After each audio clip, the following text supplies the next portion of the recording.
जैसा तुमने कहा वैसे ही कहीं रुक गए होंगे। सच में माँ जी, अपनी सेहत का ध्यान न रखकर सबके बारे में चिंता करते रहते हैं। इसलिए इस गांव के लिए भगवान है वो, इसीलिए उनको सब देवता की तरह मानते हैं। हाँ माँ, मैं जाकर देख कर आता हूँ। तुमने अपने दोस्तों से मिलने का प्लान किया है ना? तुम्हें देर होती होगी, तुम खाना खा लो। कैसी बात कर रही हो? क्या पापा से पहले कभी मैंने खाना खाया है? ऊपर से आज मेरा और पापा हम दोनों का जन्मदिन है। हम सब मिलकर खाएंगे। और वैसे भी मेरे फ्रेंड से मिलने का प्लान पापा से बढ़कर कभी नहीं है। ठीक है? अरे सूर्या, कहाँ हो तुम? अरे बाप रे, सब अपने पापा से बहुत प्यार करते हैं। सही कहा, उसको अपने पिता से बहुत ही लगाव है। मैं तो उनके बिना शायद रह भी लूंगी, लेकिन वो नहीं रह पाएगा। लगता है ये सही नहीं है। दूसरा दिखाओ। हाँ, ताजा है। छोटे मालिक, कहाँ जा रहे हैं आप? मालिक को ढूंढने जा रहे हैं क्या? पापा मंदिर में नहीं है क्या? गांव के बाहर जंगल में गए हैं, बहुत जल्दबाजी में थे। जंगल में? वो एक आदमी दौड़ता हुआ आया, पंडित जी और मालिक को कुछ घबराते हुए बोला। हाँ? उसके बाद पंडित जी ने मंदिर का दरवाजा बंद किया और भागते हुए तीनों लोग जंगल की तरफ चले गए थे। तीनों बहुत परेशान थे। जैसा मैंने देखा छोटे मालिक, वैसा आपको बता दिया। ठीक है, चलो। हाँ, चलो बाद में लेता हूँ।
अद्भुत नागमणि मेरे कब्जे में आ गई है। इस शक्तिशाली नागमणि का इस्तेमाल करके मैं सर्वशक्तिमान हो जाऊंगा। इतिहास में नागमणि को हासिल करने वाला मैं पहला इंसान हूँ।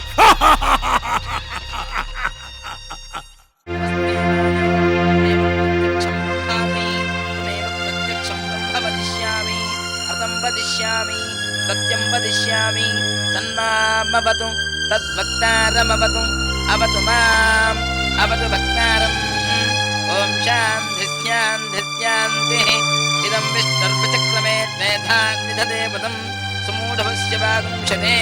यजमानस्य पितुः यजमानस्य पितामहं यजमानस्य प्रपितामहेभ्यः स्वर्गलोकमहालोक शाश्वत ब्रह्मलोक नित्यनिवासत्यर्थं हिरण्यश्राद्धाख्यं जलतर्पणं तुभ्यमहं सम्प्रददे नमः।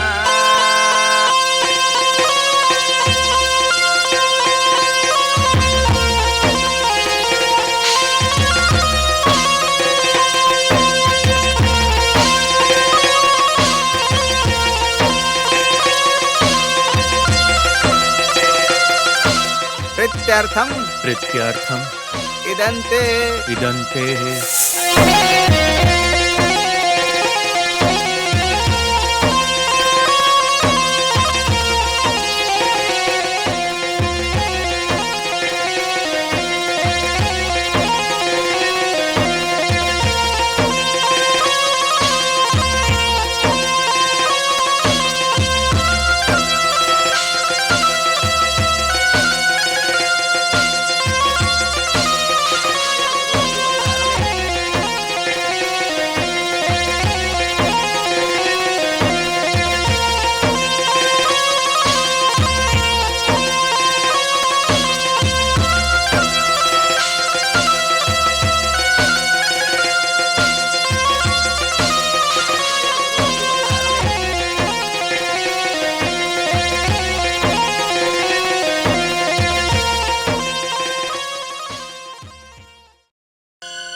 आकाशात् पततन्तोऽयं यथा गच्छति सागरं सर्वदेव नमस्कारः केशवं प्रति गच्छति।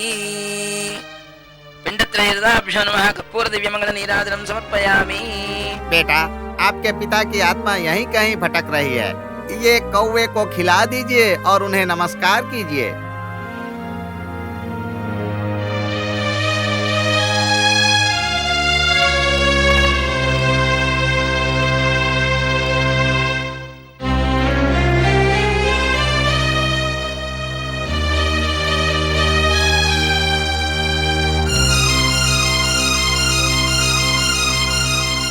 ये क्या है? इतने कौवे दिख रहे हैं पर एक भी कौवा आ नहीं रहा है। बेटा, लगता है आपके पिता की आत्मा थोड़ी क्रोध में है। बेटा, उनसे कहिए आप उनकी हर बात मानेंगे, उनकी इच्छा के अनुसार ही रहोगे और कौवे को नमस्कार कीजिए। क्या मेरे नमस्कार करने से कौवे यहाँ आकर भोजन करेंगे? क्या आप भी कैसी बातें कर रहे हो आप? क्या ऐसी बातों पर हमें विश्वास करना चाहिए? पापा की आत्मा भटक रही है, वो कौवे के रूप में प्रकट होनी चाहिए, और ऐसा नहीं हुआ तो उनकी आत्मा भटक रही है, ऐसा कह रहे हैं आप? देखो बेटा, ये तो पितरों का कार्य है। ये करने के बाद ही उनको मोक्ष मिलेगा।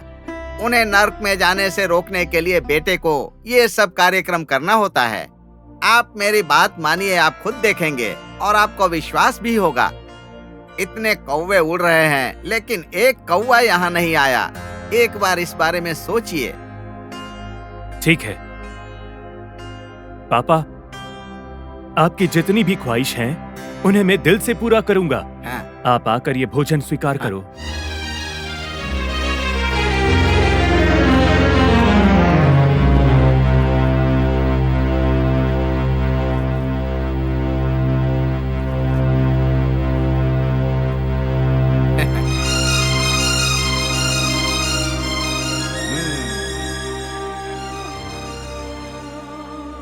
पर मैं उस नागराज को कभी माफ नहीं कर सकता।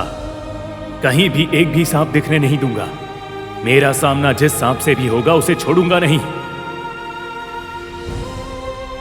मुझे माफ कर दीजिए पापा, आपसे मैंने झूठ बोला है।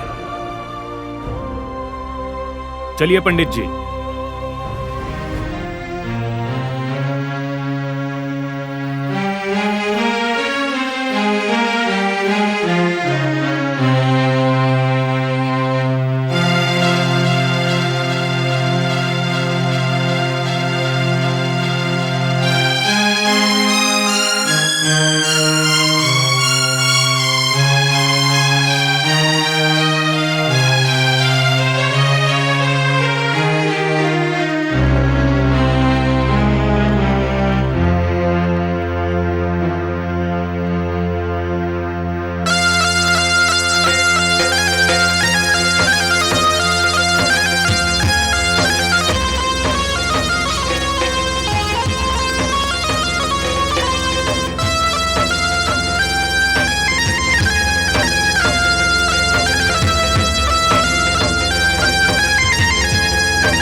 ये मैं नहीं बोल रहा हूँ, तालपत्र के ग्रंथ में जो लिखा है वो बता रहा हूँ।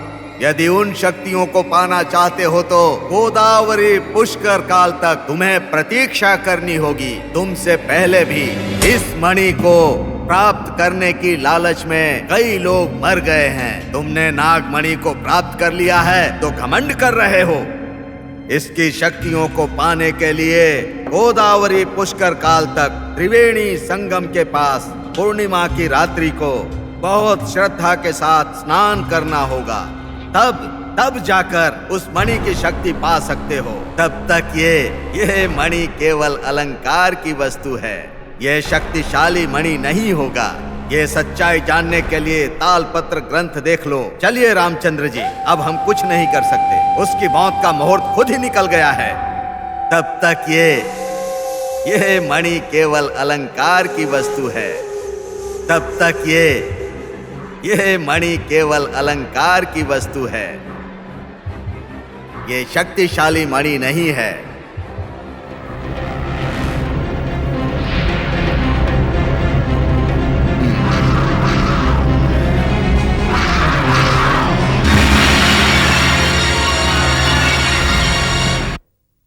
रामचंद्र जी,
भी है। क्या बात कर रहे हो? वो एक भगवान है, उनका एक मंदिर है और उसके लिए ये सब बातें? आप मेरा दिमाग मत खराब करो। ये तो देव दोष है बाबू। पता नहीं बेटा, ये कैसा पाप हुआ है। हर नाग पंचमी की तरह इस नाग पंचमी को भी नागराजिया नाग भैरव ने किसी को भी दर्शन नहीं दिए, किसी पर भी दया नहीं दिखाई। पता नहीं क्या अपराध हुआ है, ये सोचकर हम सब डर रहे हैं। ये कोई मामूली दोष नहीं है, नाग दोष है बाबू। नाग दोष अच्छा नहीं होता, ये आगे के वंश में भी फैल जाता है। हमारी बात मानो बाबू, एक नाग शांति पूजा करो, इससे सबका भला होगा। नाग दोष से निपटना सबके बस की बात नहीं है, इसलिए हमारे मंदिर में एक पुजारी को रखना ही पड़ेगा। बस कीजिए आप और आपका अंधविश्वास। भगवान हमारा भला करता है या फिर हमें बर्बाद?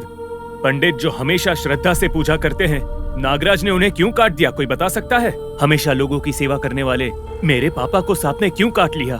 किसी और के पाप का प्रायश्चित हमें करने की जरूरत नहीं है। और वैसे भी अब हमें नाग दोष की शांति पूजा नहीं चाहिए।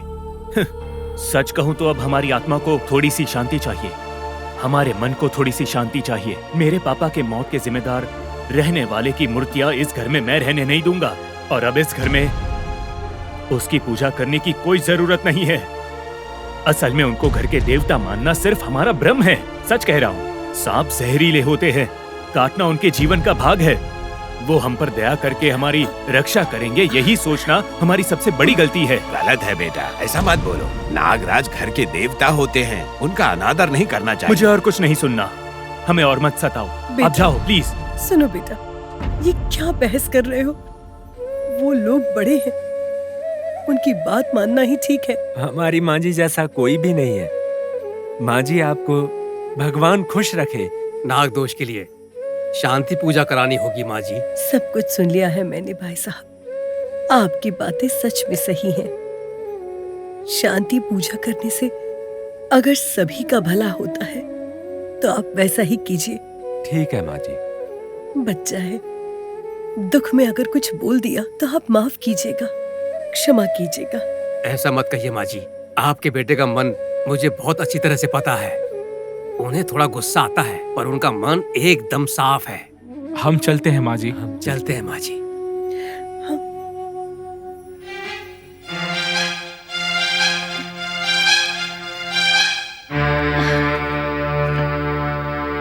नागरतक स्वामी के पाप के कारण मेरे भक्त की बलि चढ़ी है, इसलिए मेरा क्रोध बढ़ा है।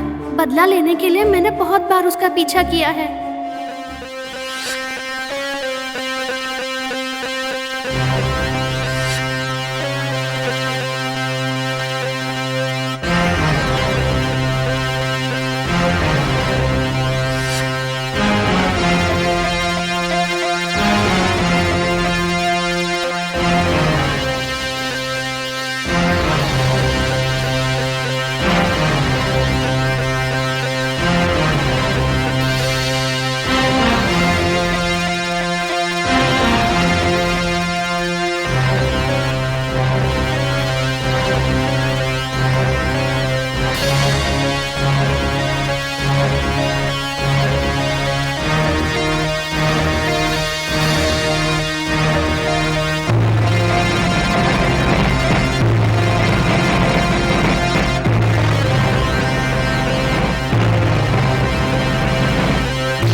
पूजा के लिए फल लेकर आओ। गुरुजी। हाँ हाँ, मैं जल्दी चलो जल्दी चलो। मैं भी करता हूँ।